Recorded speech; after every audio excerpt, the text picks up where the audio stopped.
Hello and welcome to the Mindset Mentor. I'm Tania Kolar, helping you cultivate a life you love and optimize and strengthen and condition your lovely mindset.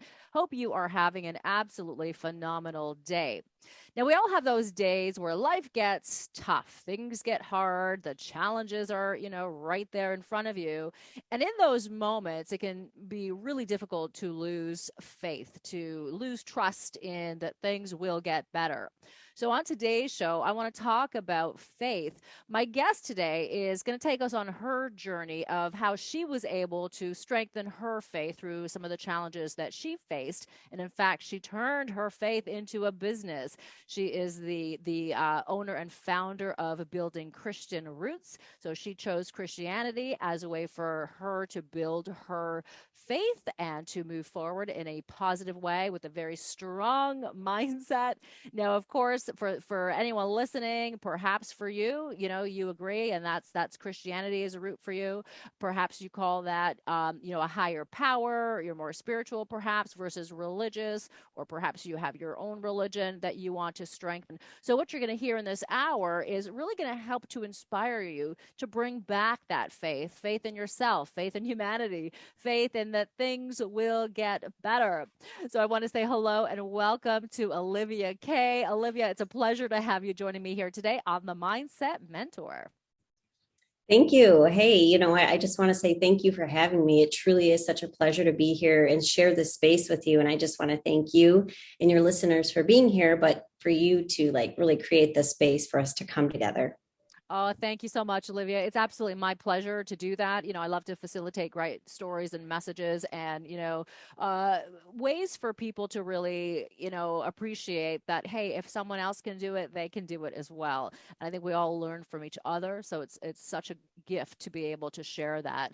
So I'd love to talk to you about, your faith. And obviously your faith right now is very strong. So I want to go back a little bit in time and talk about your journey and where your faith was, years ago and where it has evolved to today, where you have built a business out of your faith. Yeah. So starting in the beginning, I didn't grow up in a church or anything like that. So I came to my faith approximately about 17 years ago. And a little bit about me back then is I was a hairstylist and I was in the hairstylist industry. And I actually worked with people that were on TV doing their hair, behind the scenes and that kind of thing. And I was at a salon party, and this gentleman started talking to me about his faith. And he said to me, I really want to share this book with you. It's called Sermon on the Mount. So he said, would you mind if I bought you one? And I said, sure. And mind you, I don't know this person at all, but he was on fire about the Lord. So this is what he felt, he wanted to do. So I was like, sure. So he got this book for me. He started to read it to me. And then shortly after that, a couple days later, I got down on my knees and I, kind of like John 3:16, where he tells us to, when you ask and bring him into your life, that's where you find your salvation, which means to have eternal life in heaven. So I did that. And to be honest with you, Tania, it was a game changer. It was a life changer. I mean, I literally hit the streets running, telling people about the Lord. Like it was like this, the Holy Spirit literally entered my body. And I just literally hit the streets right back then, even without knowing anything. So it was like a natural thing. And then here I am now.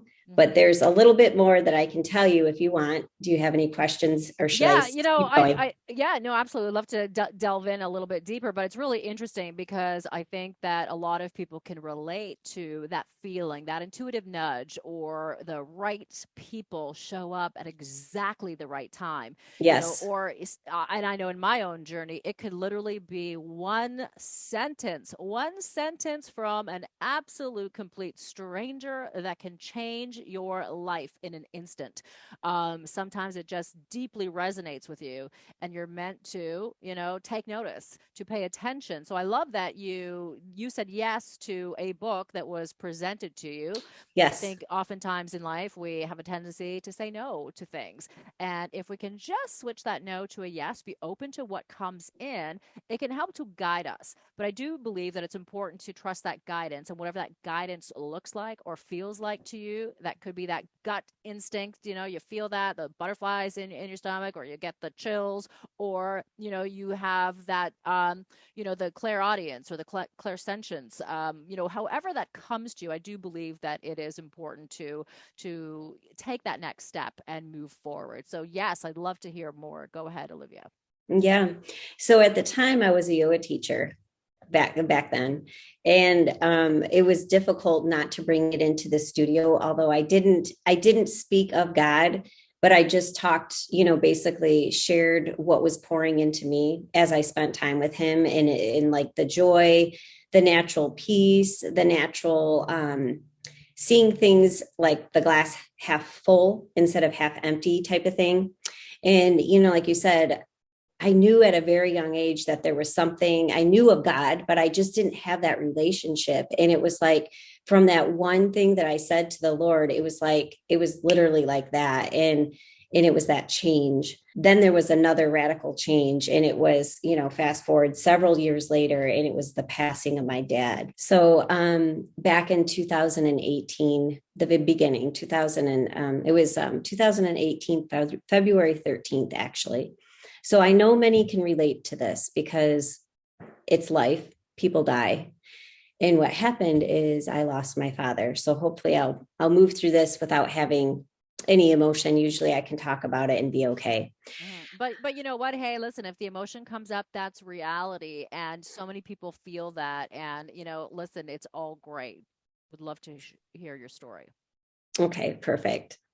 Okay, I just want to tell you, it's such an honor to share this because when our loved ones are gone, part of keeping them alive and part of having them be with us is being able to share or bring them into a story, right? So even though my dad passed away then, I still, like we still feel a presence sometimes of somebody so special. So thank you for allowing me to share this. My pleasure. So yeah, so what happened was, you know, quite quickly after my dad's passing, after we got him buried, and like I got through the funeral really well, but I found 3 days after his burial, I was hit like a ton of bricks with what we would call grief, right? Mm-hmm. So the amount of it was really overwhelming. And so I was just allowing myself to move through these feelings. And the way that I was processing is a lot of times like I would light a candle on behalf of him, like have his picture out and that kind of thing. And it gave me some just some relief. You know what I'm saying? It gave me a little bit of relief. It gave me a way to like connect and process and softened it a little bit. But what I found is as the days continued, I found that my body wasn't tolerating the grief very well. And as you know, it's a form of stress.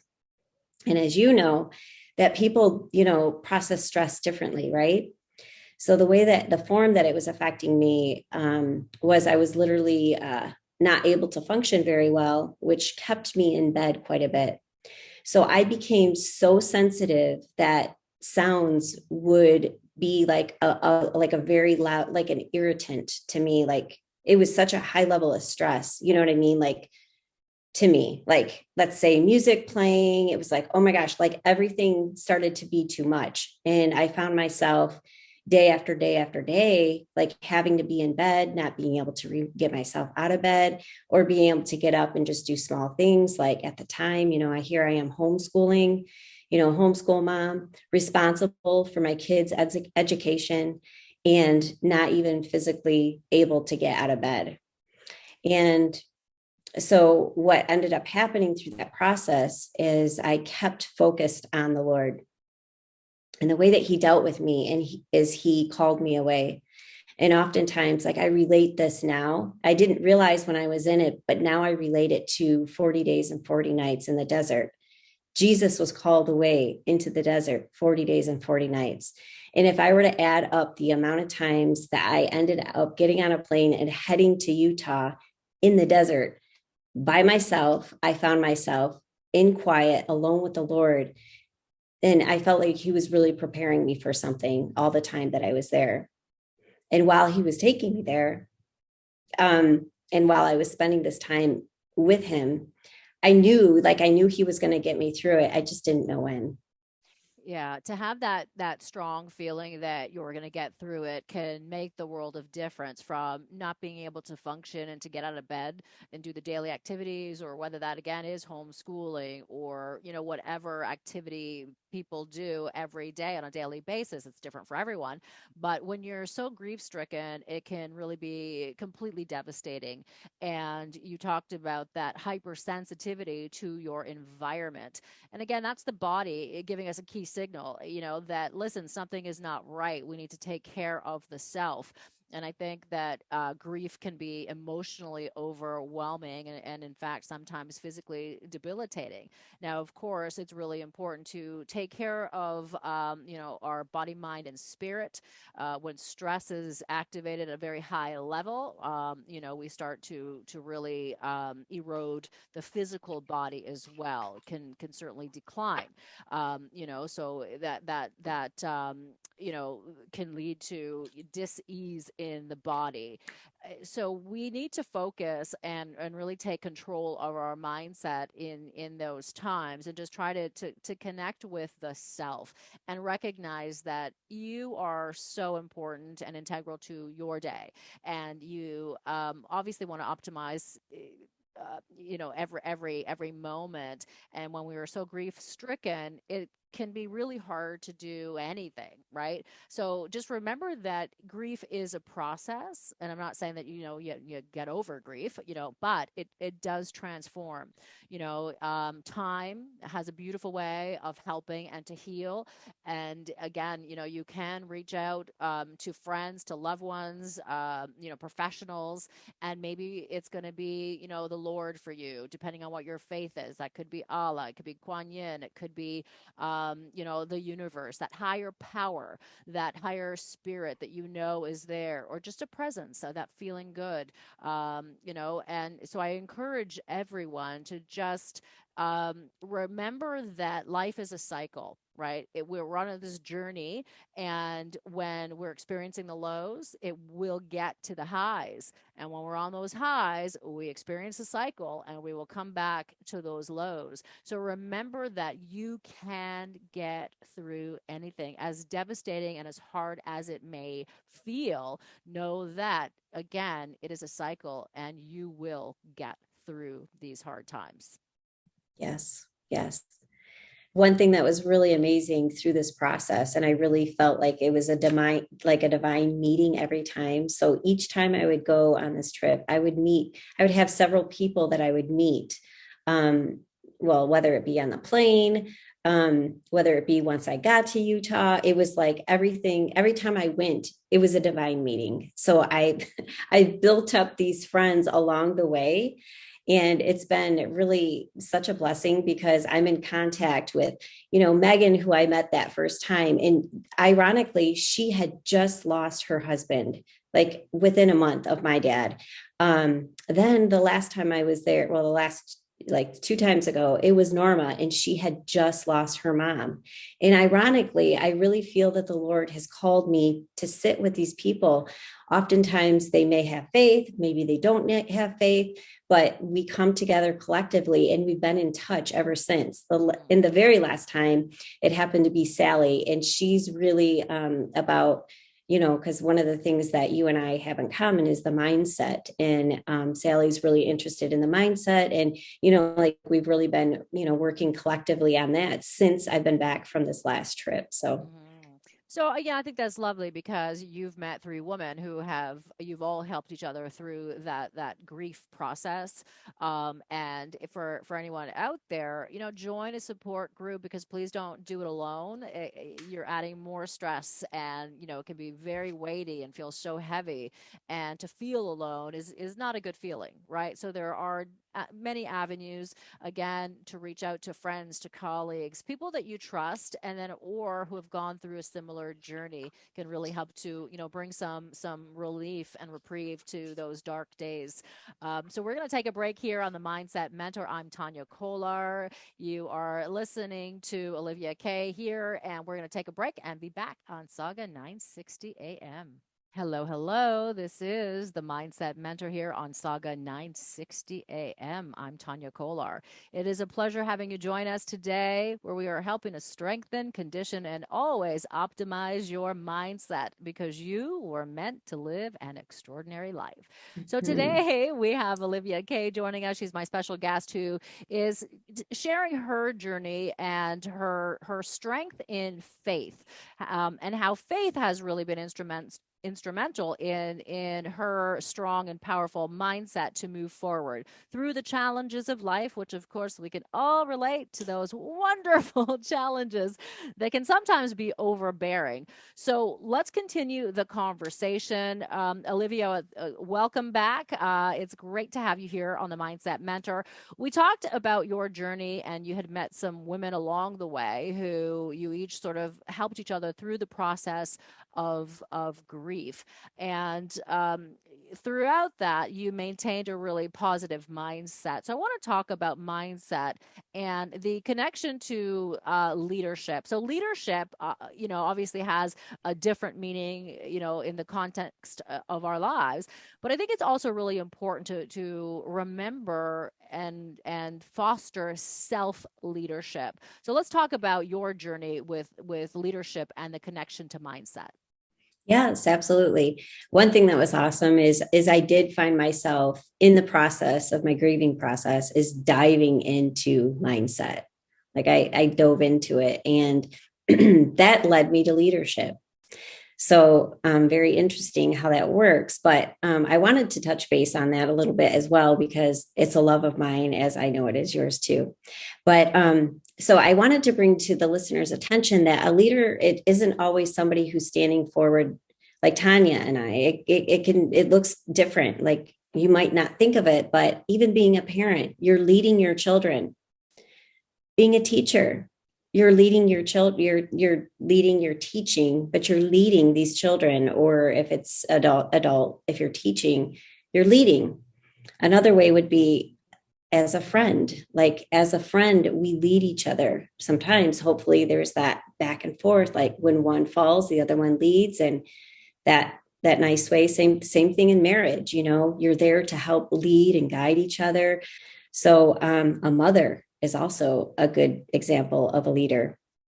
And one of my favorite leaders actually is John Maxwell. Mm-hmm. And I wanted to share a couple of things that he has to say about leadership, a couple of qualities, because I find them amazing, and I think that you will as well. So the first thing that I would say is passion without perspective brings death. So we need to have a passion to be a great leader. We have passion behind it. That's our driver, right? So passion without perspective brings death. So if we don't know where we're going, it's really difficult to lead, right? Well, passion. Just before we, continue on to the next quote, the thing is that in life, we have to have that end goal. What is the aim? Yep. What is your why, that driving force? Because if you don't have that key element, then it's really hard to get there, right? So if you have the vision, always important to, again, keep that vision strong, know that it is achievable for you. And so I think that's, again, a very important element, which ties into our passion, but there needs to be, again, that purpose, the why are you doing that? What is it that you would like to, express to the world? What would you love to contribute? And how is it that, you'd like to feel and sort of nourish the soul, right? Yeah, I agree. And I love that, how you talk about that goal, because, oftentimes people feel like it's not achievable. Like they have a vision. They have like, I want to do this, and a lot of times I find that people don't set that goal because they think they don't know how to get there. But as we might know as leaders, that we don't know exactly how we're going to get there, but we know we will, right? We keep that vision in sight, and then you take baby steps to make that happen. So another one would be passion will find expression in either a healthy way or an unhealthy way. All eating isn't good, right? Mm. When passion outweighs wisdom, leaders sabotage themselves. Passion is the first step to achievement. Mm. Passion increases your willpower. How about that? Don't you find that you get so much energy when you have passion? It, Well, when you have that love and a passion for anything, it's enjoyable, right? And you look forward to jumping in.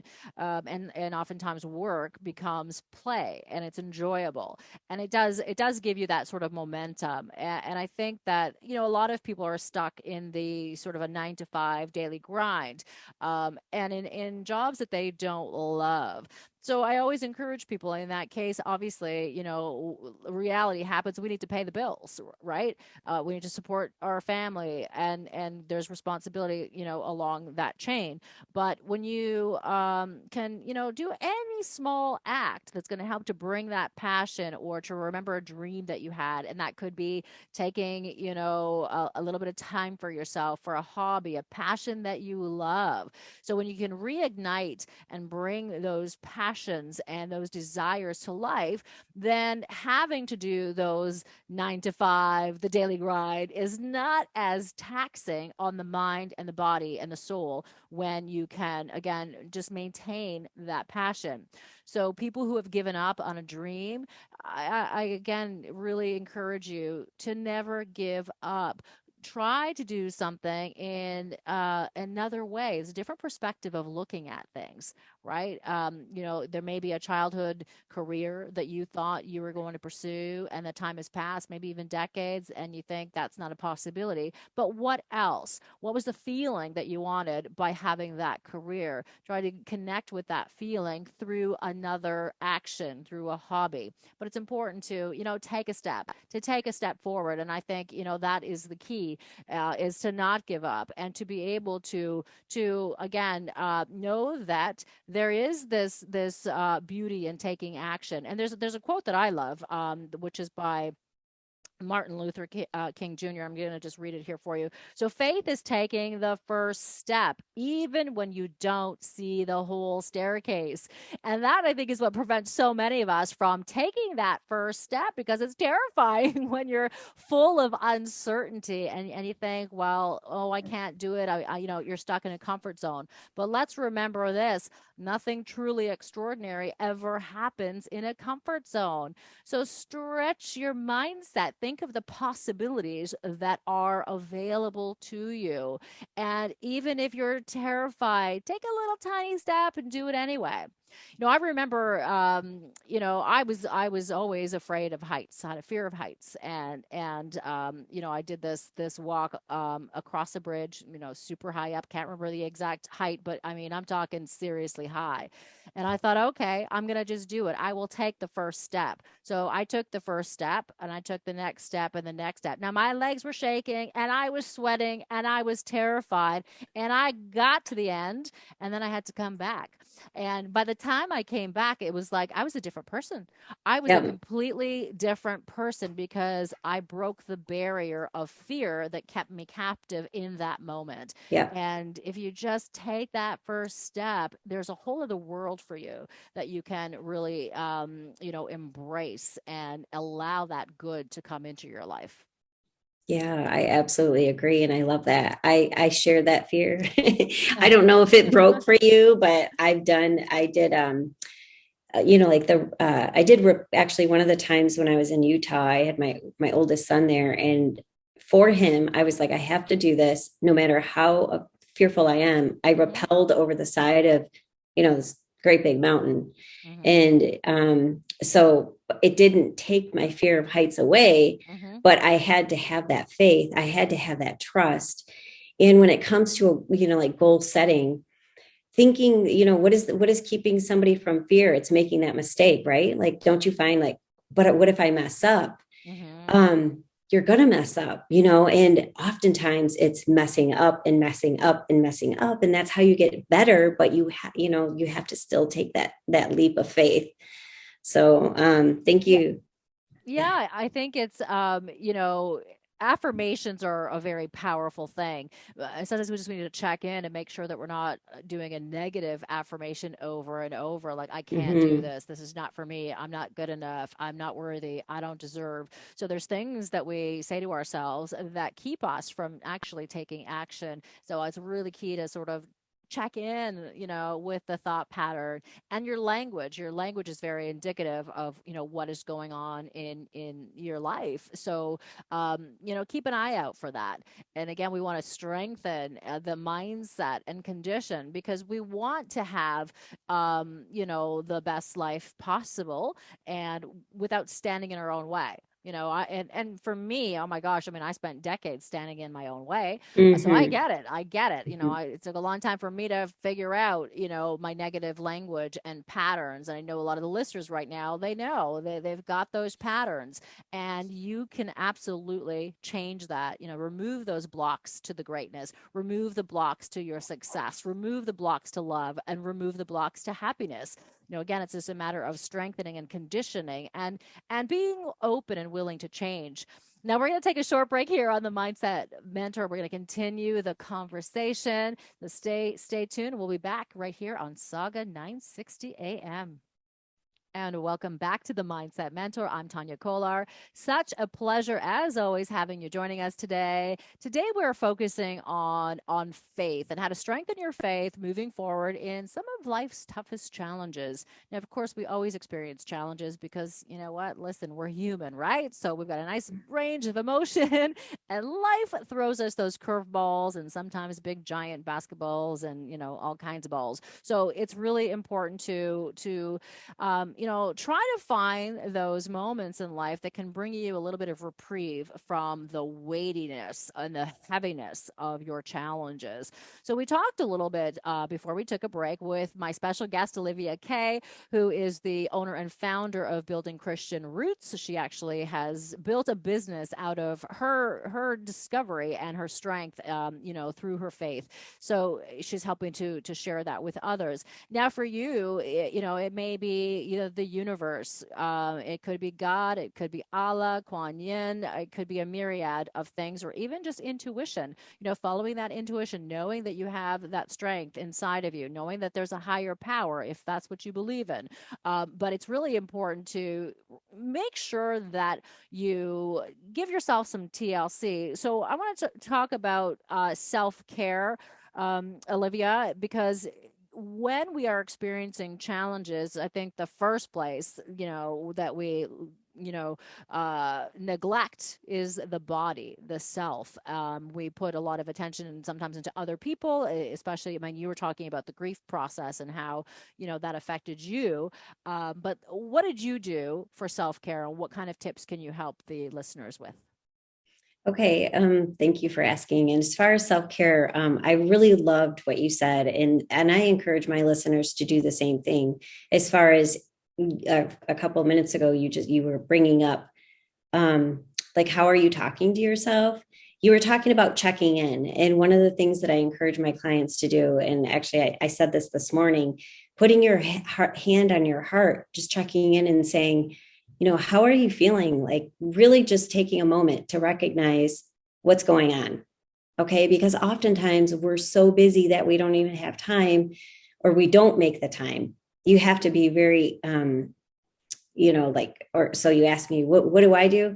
I check in. I have to check in.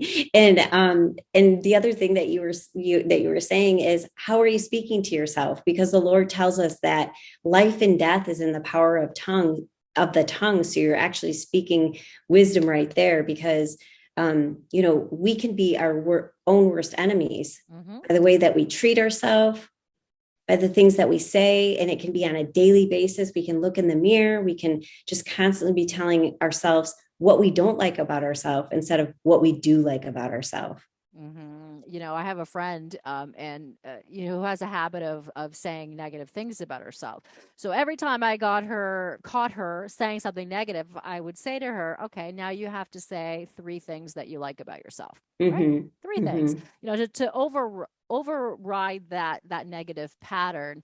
I think we all have those moments, and hopefully we keep them as moments and not for decades or years when we're so hard on ourselves. And I get it. One of my favorite mantras was, I'm so stupid. I'm so stupid. Now, that's a belief that I had from the age of 4 that I carried on into adulthood.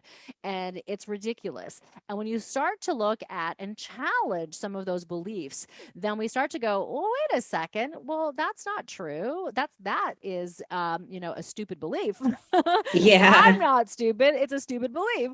So, challenge those. Take a look at, where did that come from? Why do you believe that? And so that we're not stuck with those negative affirmations that really define and dictate our lives. Yeah, and not to mention it's not true. Mhm. So most of the time when we're saying horrible things to ourselves or even saying them to other people, oftentimes they're out of an emotion. They're not even true.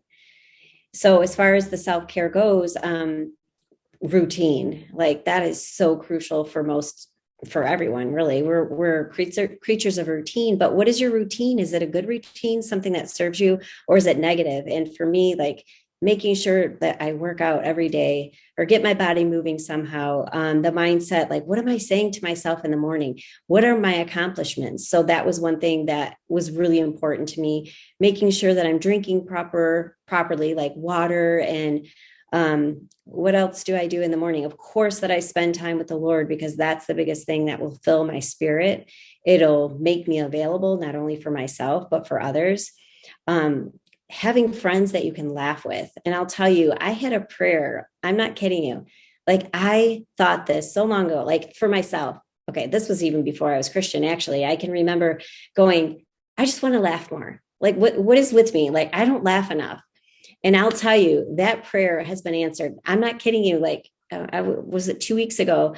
Um, Somebody approached me and she was like, we're friends, right? Like we just happen to be dance moms.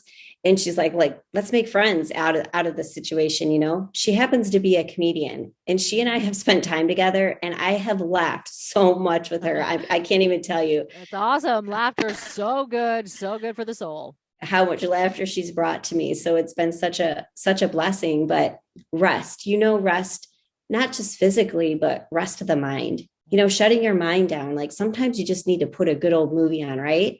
Sometimes you just need quiet, sometimes music. Like these are things that I do, like music, just getting still. Like God calls us to get still. And even if it's just sitting in your car, sometimes a mom needs to go to the bathroom. These are things that I do. Like, okay, at a certain time of night, I tell the kids, like it's done, like time to go to bed. Like I've said goodnights and we've done all of this. And then when they come wandering the room, I'm like, nope, like we're done for the day. I'll see you in the morning. So it's important to create those boundaries, I find, for yourself, because if you don't, you're never going to make that time. Oh, boundaries is such a good one. We teach other people how to treat us, and oftentimes we forget our own boundaries, and then those boundaries or we've created them and they get pushed, and then we don't say anything, and then it continues to get pushed, and it gets pushed and further and further. So it is good to check in on those boundaries and to create some boundaries. And if you find that you're not in the place where people are respecting your boundaries, there needs to be some form of repercussion when people are breaking those boundaries, right? So I think it really is important to reteach people how to treat us. That could be part of our limiting beliefs and our patterns that take over and dictate our lives. So those boundaries get very skewed at times. So again, it's a piece of that self-care that is integral to really living a life that that feels good to you. And I love creating that laughter. I mean, laughter is incredible. So ask those questions. How can you create more laughter? How can you create more joy? How can you create more bliss in your life? Now here's the thing about the mind. We have the reticular activating system, which is looking for what you are focusing on. So when you focus on a great question like that, I call those empowering questions, then your mind is going to start to work to look for the answer to that. When we start to ask very disempowering questions like, oh, why does nothing ever work out for me? And we keep on repeating that, then that's what the reticular activating system is going to, work at. It's looking for, oh, why? Why doesn't everything work out? And you're going to find that, you wake up and, your toothbrush falls in the toilet, right? Or you're stuck in deadlock traffic for hours and hours, and then you're late for that meeting. And then it's a spiral effect, right? So think about those days. You never have a bad day and you just notice how it's like, does that day get progressively worse, right? Again, it's the mindset, it's the pattern, and it's what we're choosing to focus on. Because remember this, that the good and the bad exist simultaneously, always. So if we want to choose to look for the good, we will find it. And if we want to choose to look for the bad, well, guess what? You're going to find that too. So if we know that, let's choose to look for, what can really help to empower us with, finding that, joy, laughter, happiness, whatever it is that you want to have more of. And listen, when it comes to self-care, love is a big one. So if you're blocking love from your life, it's time to say, hey, listen, I deserve to welcome that in as well, is part of self-care. Yeah, I love that. And that starts with the boundaries, because when you can treat yourself well, right? You know that it's gonna be an overflow. So like when you start creating those boundaries, I find they don't like to hear that when you say, okay, not now, like I can't do that right now. Like nobody wants to hear I can't, or like now's not the time. Like I'm happy. Like I told my husband last night, he wanted a massage at 9:30 at night. I'm like, I was about doing it at 7:30. I said at 9:30, okay, I'm done. Like we'll do this a different day. Okay. So I don't mind doing that, but they don't like to hear that either. But you know what? It's better for everybody in the long run. Yeah, and I think, listen, when people are used to, pushing the boundaries, they're not going to like it when you start to say, "Hey, wait a second, So they're going to challenge that. You will be met with some resistance, but you got to stay strong and just move past it, and reiterate what your needs are. Be clear and be okay with having a voice and speaking up. So important to do that. Now we have just a few minutes left, Olivia. So I'd love to ask you if there's any, final things that you'd love to share with the listeners. Well, one thing just on that, I was thinking, because when we show up for people, we want to show up well, right? And so at least, like I know, and that's why we create the boundaries, so that we can show up well for other people, right? So we don't show up in a way that's ugly. So we don't show up in a way that's, exhausted and not, some people will complain, but like it could end up in a quarrel. It could, there's so many different things that can happen when you are at your wit's end, and when your day is over or whatever. So we do that for everyone. And what I would like to share with you at the very end, sure, as you ask, I just want to remind everyone that God is there for the taking. And as he says in John, I want to say, is it in John 13? I had it written down here. Yep, John 3:16. And he tells us that whoever believes in him should not perish, but they will have eternal life. And he even goes on to say into 3:17 that Jesus he was brought to the world so that we could be saved through him, and not condemned. And so that's what I would have to say for you. And you can always reach me on buildingchristianroots.com. I offer one-on-one services. As Jesus did, he worked one-on-one with people. And I'm a people lover, and we need that attention sometimes, that one-on-one attention. And I work in groups. And as I'm not sure if we got into that, but I also do speaking, and I love to speak really for anything. I like to be even funerals, because I mean, that's a beautiful thing. Churches, women's groups, anything like that as well. Awesome. Well, Olivia Kay, it has been a pleasure having you on the Mindset Mentor. Thank you so much for sharing that and sharing your faith. So, for the listeners, again, it's about putting one foot in front of the other, moving forward, knowing that there is a higher power, or there's that, intuition guiding you, or for you, perhaps, again, you share Olivia's faith in Christianity.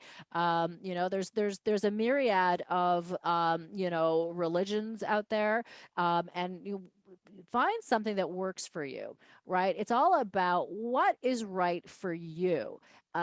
Certainly for me, I don't believe that there's any one religion that is the end all and the be all. It's what, each person decides to choose, and it could again be just that the universe, the higher power, spirit, God, Allah, Kuan Yin, Yogananda. There's so many things that you can believe in, but I think it's important to just know that you are supported, and maybe it's that you're supported through your friends and through your family, and honor that. Allow that to come in. Allow that trust in your life is moving forward, not backwards, right? And those challenges that we face in life are part of, helping us to evolve into the best person that we are. So remember to strengthen, condition, and optimize your mindset. And I look forward to having you join me for the next Mindset Mentor here on Sauga 960 every Thursday at 3 p.m. Have an absolutely extraordinary day.